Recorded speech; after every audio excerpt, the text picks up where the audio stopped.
नमस्कार छात्रों, पिछले लेक्चर में हमने प्रश्न पत्र क्रमांक 5 आधुनिक गद्य एकांकी और व्यवहारिक हिंदी इसके अंतर्गत हमारे पाठ्यक्रम में लगाई हुई एकांकी 5 नंबर की जो एकांकी है अखबारी विज्ञापन, जिसको चिरंजीत जी ने लिखा है, इसके संदर्भ में हम चर्चा कर रहे हैं। इसके पहले के लेक्चर में हमने इस एकांकी के जो लेखक हैं चिरंजीत, उनका लेखक परिचय हमने देखा है। साथ ही साथ इस एकांकी के विषय वस्तु को भी हमने संक्षेप में समझा है।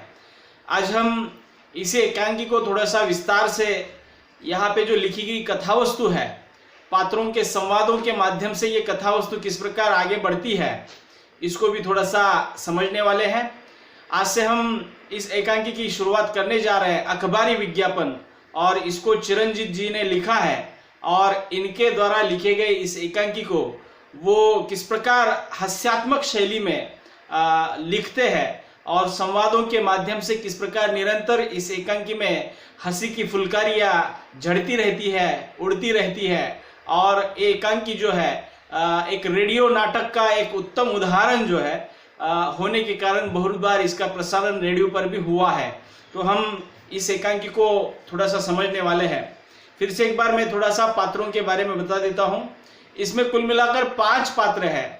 सबसे प्रमुख पात्र जो है इस एकांकी का वो है मदन मोहन, जो बिज्जामल गिज्जामल नामक एक प्राइवेट फर्म कंपनी में या साधारण सी नौकरी, वो टाइपिस्ट की नौकरी वहाँ पे करता है। इसकी उम्र लगभग 30-32 वर्ष है।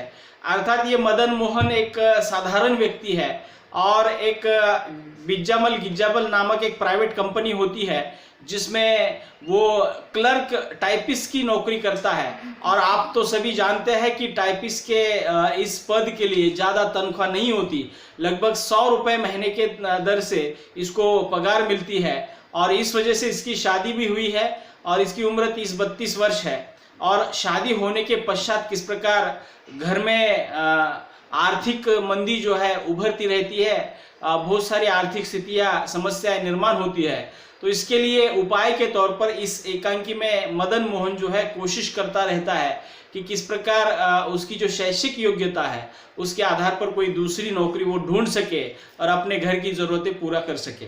तो ये मदन मोहन इस एकांकी का प्रमुख पात्र है। दूसरा एक प्रमुख पात्र है इस मदन मोहन की पत्नी दुर्गा। अर्थात ये दुर्गा जो है मदन मोहन की पत्नी है, वो स्वभाव से ही एकदम रौद्र रूप धारण करने वाली माँ चंडी या माँ काली जो होती है उसके जैसा उसका स्वभाव है। अर्थात मानो एक बार उसको बात खटक गई तो वो किसी की सुनती नहीं है। और ऐसे समय में ये एकांकी में जब दुर्गा का रूप धारण कर लेती है नाम के अनुसार, तब मदन मोहन की जो वहाँ पे फजीयत किस प्रकार होती है, ये सभी थोड़ी सी बातें इस एकांकी में हमें देखने को मिलेगी। और इस दुर्गा की उम्र जो है वो 27-28 वर्ष है। और 27-28 वर्ष की होने के बावजूद भी घर के हालातों के कारण या काम की वजह से वो उसकी अवस्था जो है एक बुजुर्ग महिला के तौर पर दिखाई देती है। मतलब एक बदहाल महिला जो हो सकती है, या आर्थिक विपन्नता के कारण किस प्रकार वो अपने उम्र के हिसाब से अपने आप को रख नहीं पाई है, सहज नहीं पाई है। तो एक अधेड़ महिला के रूप में वो भी दिखाई देती है। उम्र भले ही उसकी 27-28 वर्ष है। तो इस तरह ये एकांकी के 2 प्रमुख पात्र हैं, मदन मोहन और दुर्गा। ये दोनों भी पति पत्नी हैं। अगला एक प्रमुख पात्र है इस एकांकी में, प्रमुख पात्र या द्वितीय पात्र कह लीजिएगा, गौण पात्र कह लीजिएगा, वो है पंडित जी। अर्थात ये पंडित जी जो है जिनके भरोसे या जिनके सहारे मदन मोहन जो है अपने लिए नई नौकरी की तलाश कर रहा है। और पंडित जी के मार्गदर्शन पर वो जानना चाहता है कि उसके नसीब में दूसरी कोई नई नौकरी है या नहीं, या इस अवस्था से वो कुछ परिवर्तन कर सकता है या नहीं। इसलिए ये पंडित जी से सलाह मशवरा लेता रहता है, मार्गदर्शन लेता रहता है। पंडित जी असल में त्रिकालज्ञ है। त्रिकालज्ञ मतलब तीनों कालों को जानने वाले, भूत वर्तमान और भविष्य, 3 काल का जानकार जो होता है उसको त्रिकालज्ञ कहते हैं। लेकिन अपनी जीविका के लिए उसके अपने भविष्य के बारे में वो अनभिज्ञ है। मतलब क्या है, वो अपने भविष्य के बारे में खुद नहीं जानता, लेकिन दूसरों के तीनों कालों के बारे में वो भविष्यवाणी कर सकता है। तो ये त्रिकालज्ञ पंडित जो है एक पात्र जो है इस एकांकी में दिखाया गया है, जिसके भरोसे मदन मोहन जो है नई नौकरी ढूंढने की कोशिश कर रहा है। अगला एक पात्र है इस एकांकी का, वो है मैनेजर। ये मैनेजर जो है एक नेशनल पत्रिका का अखबारी विज्ञापन जो आते हैं, इस पत्रिका का वो मैनेजर है। और उस मैनेजर का काम यहाँ पे इस एकांकी में दर्शाया गया है कि डाक विभाग की ओर से या पोस्ट ऑफिस की ओर से जो पोस्ट बॉक्स नंबर दिए जाते हैं उसकी जानकारी रखने वाला ये आदमी है। और अखबार में जो विज्ञापन छपते हैं तो उस बॉक्स नंबर को जानने वाला या उनके भेद को समझने वाला ये एक मैनेजर नामक पात्र है जो इस एकांकी में दिखाया गया है। अगला अंतिम पात्र है इस एकांकी में डाकिया नामक। ये डाकिया जो है घर घर जाकर सबके जो पत्र आए होते हैं वो पहुंचाने की कोशिश करता है। तो ये भले ही इस एकांकी में इसको डाकिया कहा गया, उसका अपना कोई नाम नहीं है, लेकिन ये बड़े काम की चीज है। मतलब सही पते पर सही खत वहां पे पहुंचाना इसका जिम्मा होता है। तो इस तरह से ये लगभग कम से कम पात्रों में एक उत्तम रचना जो है चिरंजीत जी ने अखबारी विज्ञापन के माध्यम से एकांकी के रूप में हमारे सामने प्रस्तुत की है और हमारे पाठ्यक्रम में ये रचना लगाई गई है। हम अब जो है इसकी कथा वस्तु समझने वाले हैं। मैं थोड़ा सा आपको इस एकांकी के रंगमंच पर प्रस्तुत होने के समय या रंगमंच पर जब ये एकांकी प्रस्तुत हो रही है तो वहां पे रंगमंच पर किस प्रकार का दृश्य जो है नेपथ्य में दिखाया जाता है।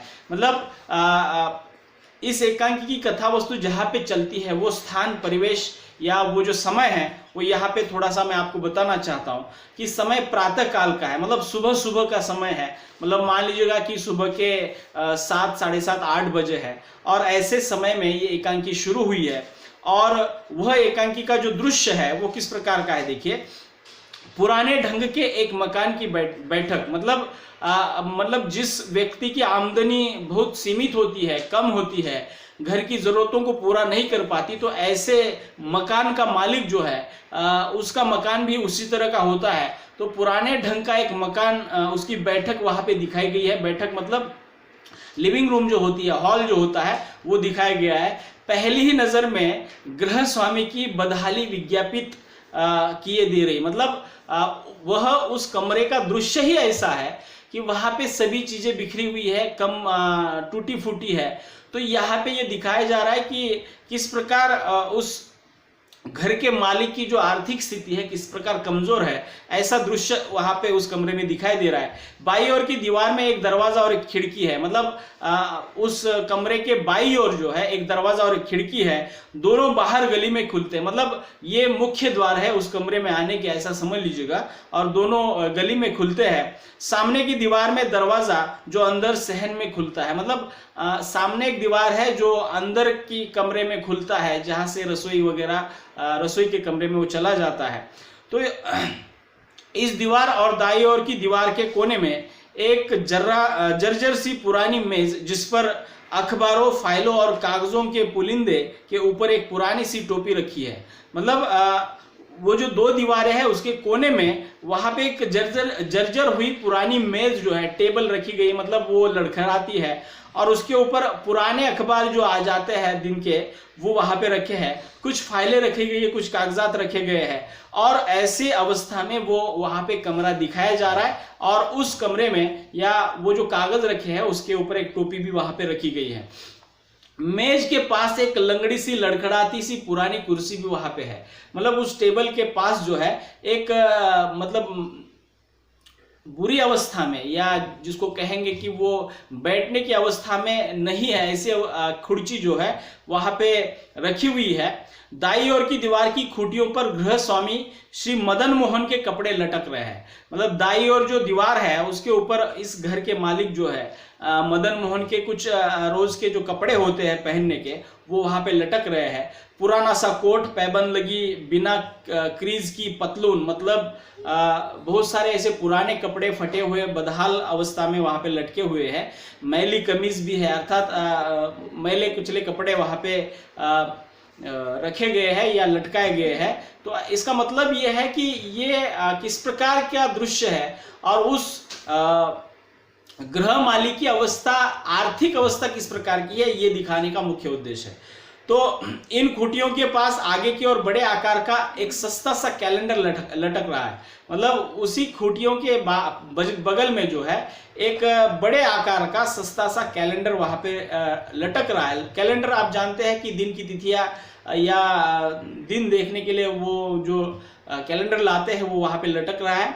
इस पर बने देवी देवताओं के चित्रों पर लटक रही फूलों की मुरझाई सी माला गृह स्वामी की धर्म भीरुता की परिचायक है। मतलब उस कैलेंडर पर जो लगाई गई जो भगवान की तस्वीरें हैं उसके ऊपर जो सूखे हुए फूलों की माला है, इसका मतलब ये दर्शा रही है कि किस प्रकार ये इस घर का मालिक जो है हर रोज जो है इस भगवान की पूजा अर्चना करता है, विन्नती करता है। और नीचे बैठक के टूटे फर्श पर बीचों बीच एक पुरानी चटाई बिछाई हुई है और उसी कमरे में बैठक में या फर्श पर जो है एक पुरानी सी चटाई जो है वहां पे बिछाई गई है।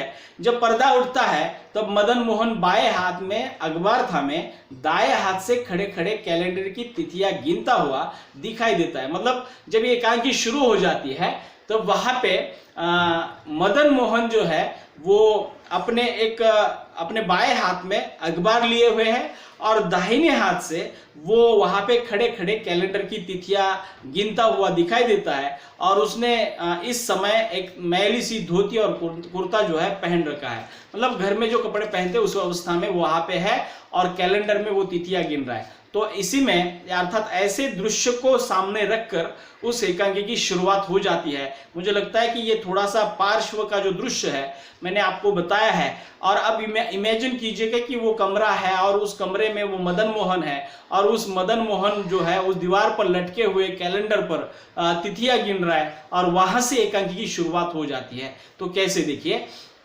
मदन मोहन उंगलियों से कैलेंडर की तिथियां गिनता हुआ 19, 20, 21, 22, 23, 24, 25 पूरे 7 दिन हो गए विज्ञापन को छपे। लेकिन मतलब अब उसने वो जिस दिन उसने अखबार में विज्ञापन दिया था नौकरी के लिए, उसके लिए वो गिन रहा है कि पूरे 7 दिन हो गए लेकिन फिर भी आज तक या कोई भी विज्ञापन का उत्तर जो है उसको मिला नहीं है। तभी अंदर के दरवाजे से पटाख से खोलकर फुंकारती हुई दुर्गा आती है। तभी वो ऐसे ही मतलब वो अपने ही आपको पूछ रहा है कि अब 7 दिन हो गए मैंने विज्ञापन दिए हुए, अभी तक उसका कोई उत्तर नहीं मिला है। और उतने में ही अंदर से उसकी पत्नी जो है फुंकारते हुए मतलब गुस्से के साथ वहां पे आ जाती है दरवाजा खोलकर। और दुर्गा कहती है डांटते हुए, मतलब अब वो गुस्से में है क्योंकि घर की हालात वो जानती है, घर में किस प्रकार उसको समायोजन करना पड़ता है, घर में कुछ चीजें नहीं होती है तो वो क्या क्या एडजस्टमेंट करती है। तो उसका गुस्सा जो है अब दुर्गा के चेहरे पर है और वो दुर्गा जो है डांटते हुए मदन मोहन को क्या कह रही, देखिए, मैं पूछती हूँ क्या आज अखबार से ही पेट भरा जाएगा। अब वो पत्नी जो है अपने पति को कह रही है कि मैं पूछना चाहती हूँ कि क्या आज जो है अखबार से ही पेट भरा जाएगा। घर में चुटकी भर आटा नहीं है और तुम यहाँ बैठक में अखबार की आराधना लगे रहे हो, अखबारों से जी नहीं भरा तो।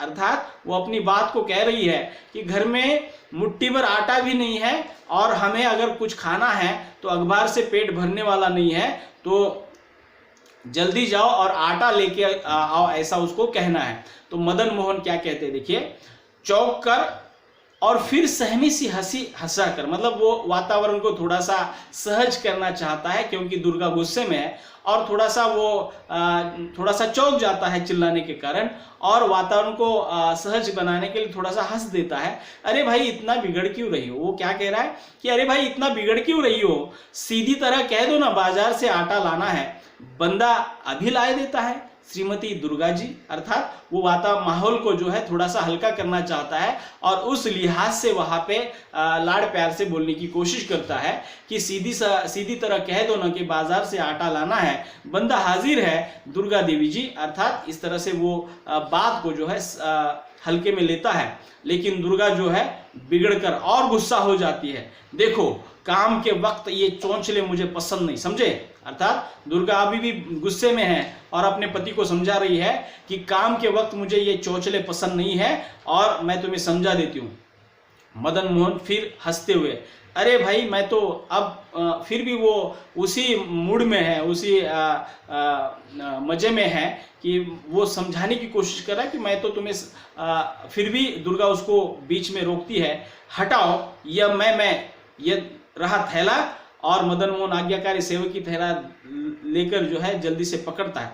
अगर खाना खाकर दफ्तर जाना है तो जरा जल्दी आना आटा लेकर। और वो हाथ में लाया हुआ थैला जो है मदन मोहन के हाथ में दे देती है और वो बता देती है कि तुम्हें अगर दफ्तर में खाना खाकर जाना है तो जल्दी आटा लेकर आना पड़ेगा। तो बाहर की गली में, मतलब ये कहने के बाद इन दोनों के बीच में संवाद चल रहा है और बाहर की गली से वहां पे नमो नारायण इस प्रकार के शब्द सुनाई देते हैं। अब वहां पे दुर्गा समझ जाती है कि हर रोज की भांति वहां पे पंडित जी पधार चुके हैं और वो दुर्गा उनकी आवाज को सुनकर कह रही है। देखिए, दुर्गा खिड़की से बाहर की गली में देखती है, मतलब वो आवाज सुनती है नमो नारायण का, और उसने अंदाजा लगाया कि पंडित जी वहां पे आए हैं और वहां पे खिड़की से बाहर देखते हुए वो कह रही है, लो पंडित जी सीधा लेने आ गए। ये लोग समझते ही नहीं है, सोचते ही नहीं है कि इस महंगाई के जमाने में गिज्जामल के यहाँ से 100 रुपये तनख्वाह पाने वाला बाबू दान पुण्य कहाँ से करेगा। एकाएक हवा में सूंघते हुए चूल्हे पर शायद दाल जल रही है। मतलब वो जो पंडित जी की आवाज आ रही थी उसको लेकर वो कहती है कि इन पंडित लोगों को समझ में क्यों नहीं आता कि इस महंगाई के ज़माने में गिज्जामल नामक कंपनी में रुपल्ली की तनख्वाह पाने वाला बाबू जो है किस प्रकार दान पुण्य कर पाएगा, ये लोग क्यों समझते नहीं है। तो उतने में उसको एक थोड़ी सी गंध आने लगती है, अर्थात चूल्हे पर उसने दाल रखी होती है, वो शायद जल रही होती है। तो मदन मोहन नाक सिकोड़ते हुए, दुर्गंध तो कुछ ऐसी आ रही, मतलब उसको लगता है कि दाल जल रही है, और मदन मोहन कहता है कि शायद मुझे तो दुर्गंध वही लग रही है। तो दुर्गा कहती है तो आज दफ्तर भूखे ही जाना होगा, मतलब अब दाल जल रही है तो आज आपको दफ्तर जो है भूखे ही जाना पड़ेगा। जल्दी से अंदर जाती है। तो मदन मोहन बड़बड़ाते हुए, भगवान बचाए ऐसी बीवी से, जब उसकी बीवी वहां से चली गई है और वो कहते हैं कि भगवान बचाए मुझे ऐसी बीवी से, हड़बड़ी में थैला उठाकर घूमता है। जो दबे पांव अंदर आते तिलकधारी पंडित जी की चांद पर पड़ता है। मतलब अब वो मदन मोहन जो है तुरंत वहां से निकलने की कोशिश कर रहे हैं पंडित जी आने से पहले, लेकिन इतने में वहां पे पंडित जी घर के अंदर प्रवेश करते हैं। और यहाँ पे आगे की बातें जो है, आगे का कथानक जो है हम अगले लेक्चर में देखेंगे। यहाँ तक आपने समझ लिया कि किस प्रकार पति पत्नी के बीच में ये घर की जरूरतों को लेकर कुछ संवाद आ गए हैं और इसके बीच में पंडित जी का आगमन वहां पे हुआ है। आगे की बातें अगले लेक्चर में देखेंगे। तब तक के लिए रुकते हैं। धन्यवाद।